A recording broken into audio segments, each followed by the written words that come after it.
pagi aku makan warteg. Oke, Ibu lanjut dulu ya. Oke, sebelumnya, sebelum Ibu memulai pembelajaran pada hari ini, Ibu mau minta kalian nih, coba dilihat di bawah-bawah kursi kalian yang masih ada sampah, yang masih ada sisa-sisa makanan, boleh tolong diambil dulu dulu. Bukan diambil, sama ini nih, kursi-kursinya tolong diluruskan ya. Oke ya, selama proses pembelajaran kita pada hari ini bisa berjalan dengan lancar. Oke, karena Ibu lihat udah rapi semuanya, boleh nih ketua kelas tolong dipimpin doanya. Oke, baik. Sebelum kita mulai pelajaran, teman-teman, alangkah baiknya kita berdoa menurut kepercayaan masing-masing. Berdoa dimulai. Selesai mengucapkan salam. Assalamualaikum warahmatullahi wabarakatuh. Waalaikumsalam warahmatullahi wabarakatuh. Terima kasih Ginola. Ibu absen dulu ya. Alia Fatmahadi hadir Bu. Arifin Yusli Hadir, Bu. Oke, hadir semuanya ya. Hadir. Oke, Ibu seneng banget nih kalau ngajarin kalian semangat. Jadi Ibu semangat banget. Ibu berdiri ya. Boleh, Bu. Silakan, Ibu. Semangat. Ibu cantik banget sih Bu. Iya, mau jadi gambaran. Oke, sebelum Ibu masuk ke dalam pembahasan pada hari ini, Ibu pengen nge-refresh otak kalian dulu nih. Ada yang masih ingat gak sih materi minggu lalu itu Ibu ngebahas tentang apa? Ada yang mau volunteer? Saya Bu, mau Bu. Ya boleh, namanya siapa? Marsha Bu. Oke, boleh silakan Marsha.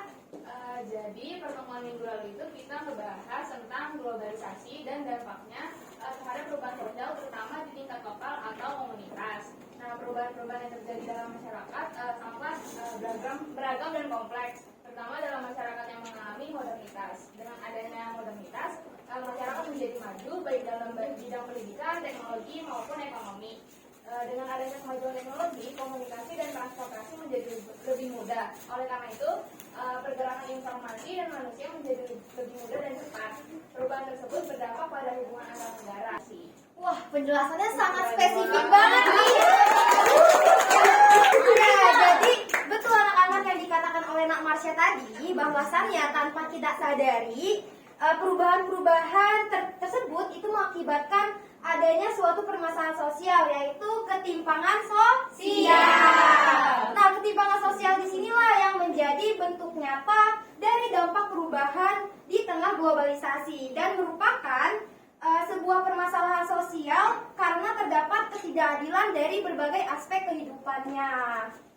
Nah, pada topik hari ini kita kan akan membahas mengenai bab 3 ya, mengenai ketimpangan sosial sebagai dampak perubahan sosial di tengah globalisasi.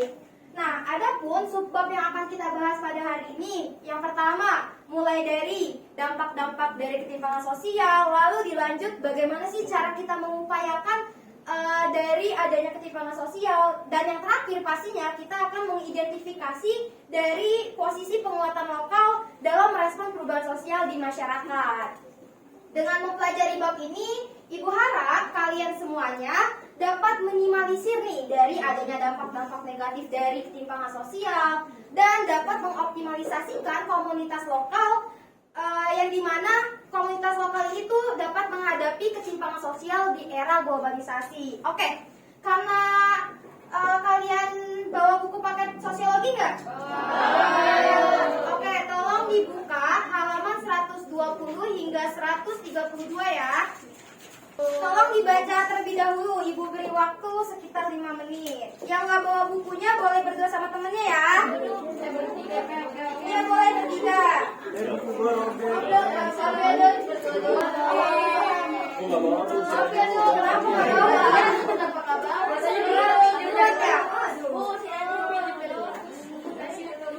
Oke, karena waktunya sudah habis, tolong ditutup kembali buku paketnya.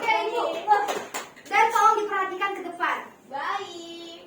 Ibu akan menampilkan beberapa gambar terkait ketimpangan sosial. Tapi sebelum Ibu menampilkan menampilkan beberapa poin gambar dari ketimpangan sosial, Ibu pengen nanya nih ke sama kalian semuanya. Tadi kan Ibu sudah menyinggung ya dari kata ketimpangan sosial. Nah, ada yang tahu nggak sih menurut pendapat kalian ketimpangan sosial itu apa?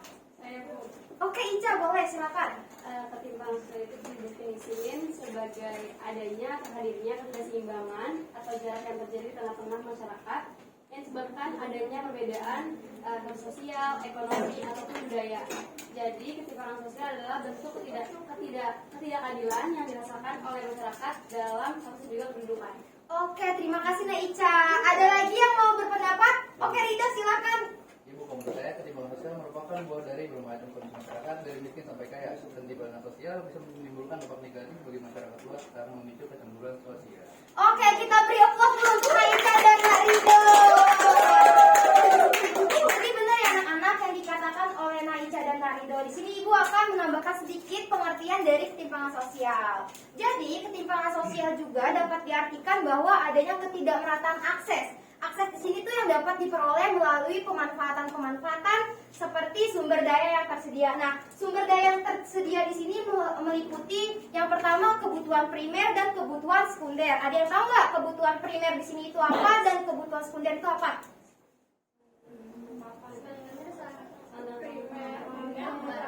Oke, Ibu akan menjelaskan ya.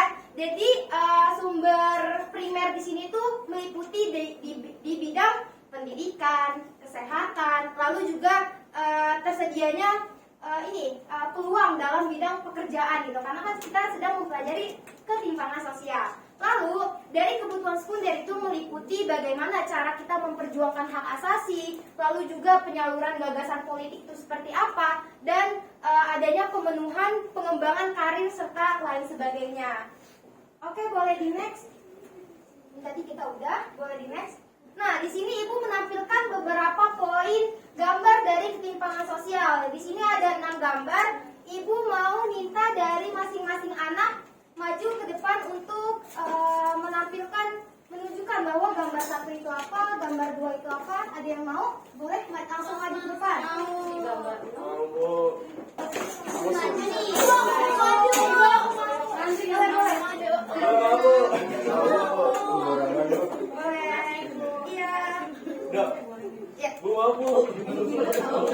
Mau doang maju ini Farhan.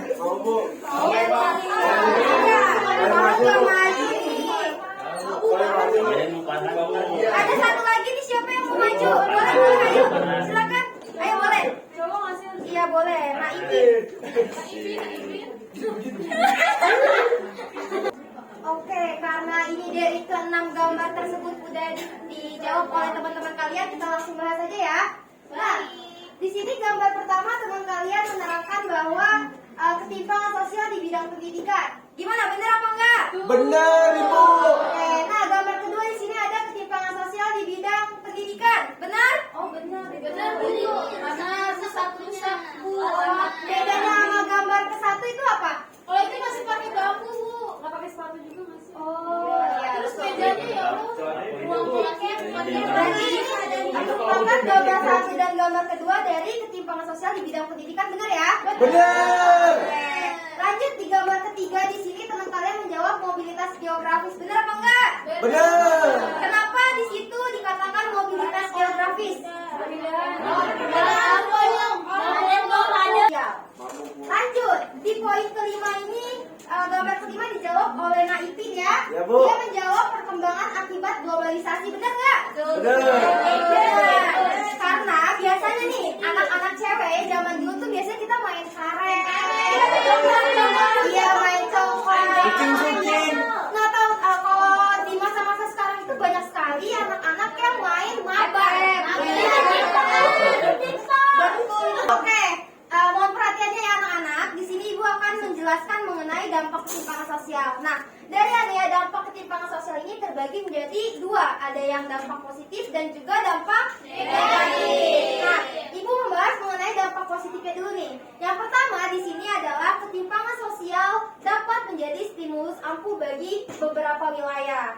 Nah, dari stimulus ampuh bagi beberapa wilayah di sini merupakan cara untuk memaksimalkan potensi mereka demi menuju ke arah yang lebih baik lagi. Lalu poin kedua di sini adalah ketimpangan sosial juga dapat menumbuhkan rasa empati antar golongan untuk membantu orang lain demi mendapatkan kesetaraan. Lalu yang ketiga di sini adalah ketimpangan sosial dalam meminimalisir mental individu. Nah, meminimalisir mental individu di sini yang biasanya itu gampang sekali cepat puas dengan mereka yang terus didorong untuk mengkontribusikan gitu. Lalu di sini yang keempat mengajarkan pada masyarakat mengenai arti tentang kehidupan yang beragam. Arti penting kehidupan yang beragam di sini merupakan bagaimana cara kita memahami satu sama lainnya dari berbagai keragaman gitu. Lalu yang kelima adalah mendorong manusia untuk lebih pandai bersyukur atas apa yang dipunyai. Nih poin kelima adalah sering sekali kita temui ya anak-anak. Di sini pasti merasa bahwa diri kita itu masih kurang bersyukur terhadap dirinya sendiri. Karena kita ini kan sebagai makhluk sosial ya. Identik makhluk sosial itu kan saling membutuhkan satu sama lain.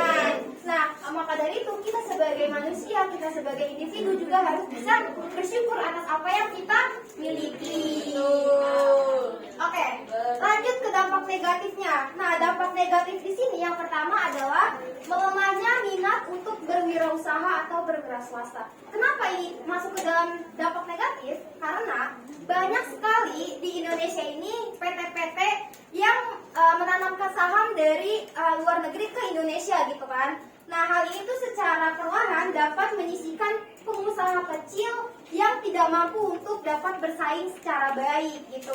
Nah, maksud dari melemahnya minat untuk berwirausaha itu contohnya adalah kalian tahu kan ibu-ibu kalian kalau berbelanja sayur dulu tuh masih suka yang sayur gitu kan.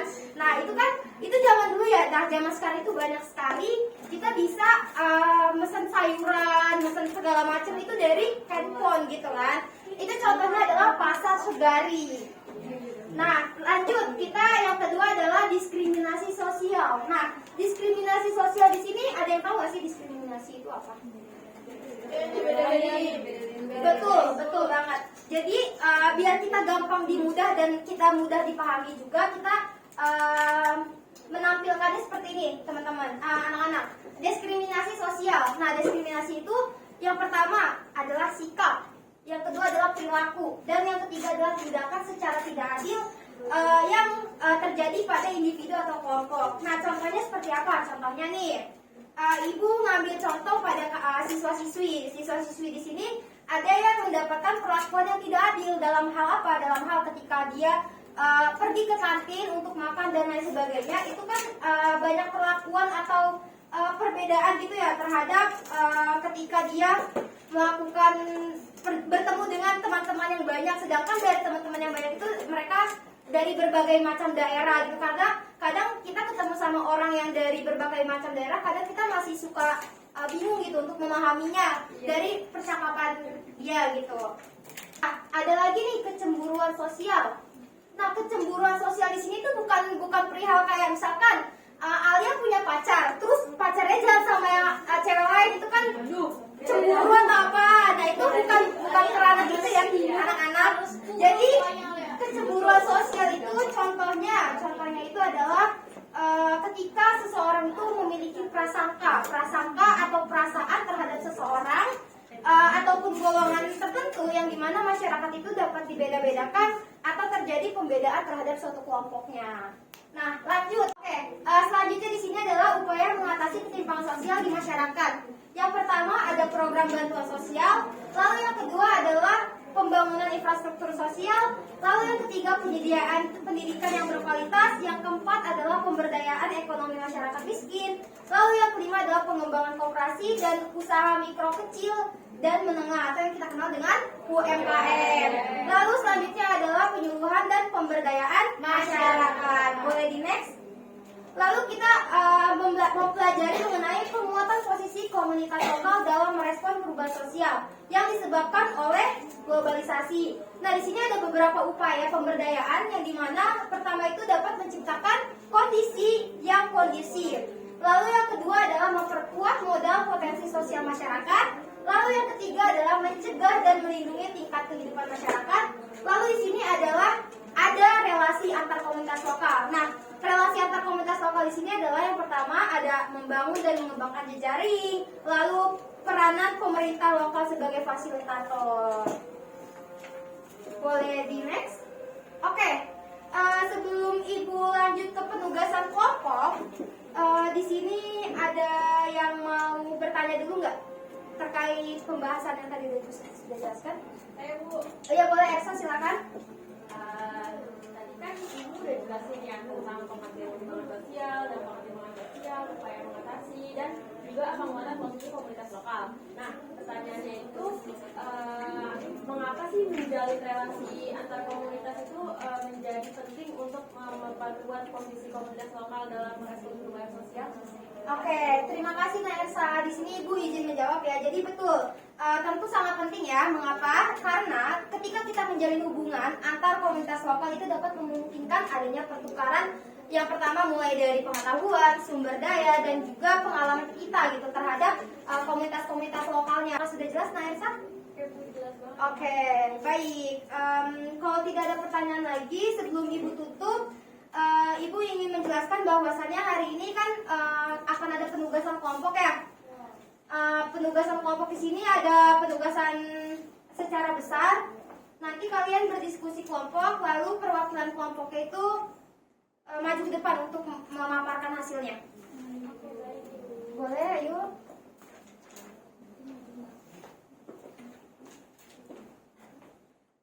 Ibu beri waktu 3 menit ya. Oke, waktunya habis. Boleh perwakilan kelompok maju ke depan? Oke, jadi saya izin membacakan ya Bu. Jadi berdasarkan hasil pengamatan kelompok kami, gambar tersebut merupakan tergolong dalam ketimpangan sosial di bidang sosial ekonomi. Adanya ketimpangan sosial ekonomi telah menjadi permasalahan kompleks di Indonesia meskipun negara ini mengalami pertumbuhan ekonomi yang signifikan dalam beberapa dekade terakhir. Kesenjangan antara kelompok kaya dan miskin semakin melebar. Lalu bagaimana dengan solusi-solusi untuk mengatasi ketimpangan sosial ekonomi di Indonesia? Yang pertama itu kita melakukan pemerataan pembangunan daerah, kelola, dan mengadopsi kebijakan sosial yang progresif. Terima kasih Bu. Oke, terima kasih Sabi. Siap beri tepuk tangan.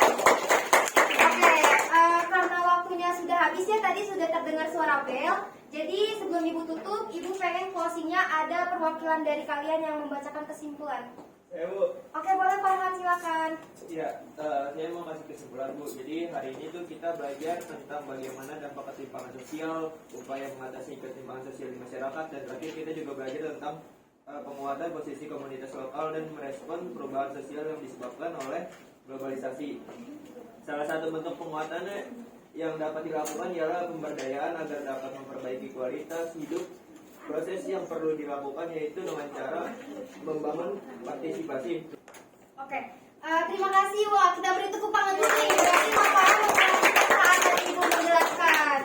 Oke, terakhir dari Ibu, Ibu di sini ingin berpesan kepada anak-anak 12 IPS 1 bahwasannya kan kalian bentar lagi mau ujian akhir. Terus juga tetap semangat dan jaga kesehatannya. Terus juga untuk teman-teman anak-anak IPS 1 ini yang ingin melanjutkan pendidikannya ke jenjang perguruan tinggi, semoga dilancarkan. Jangan. Di sini Ibu akan memberikan kata-kata mutiara nih di akhir buat kalian. Jadi jalanilah setiap hari sebagai kesempatan kalian untuk dapat belajar, mengeksplor, dan juga terus menginspirasi. Jangan pernah ragu untuk mengejar impian kalian dengan penuh semangat dan ketekunan. Karena dunia ini hanya milik kalian untuk bisa kalian jelajahi, dan jadilah jejak yang membanggakan di dunia ini. Demikian dari Ibu, kurang lebihnya mohon maaf. Billahi taufiq wal hidayah. Wassalamualaikum warahmatullahi wabarakatuh. Waalaikumsalam.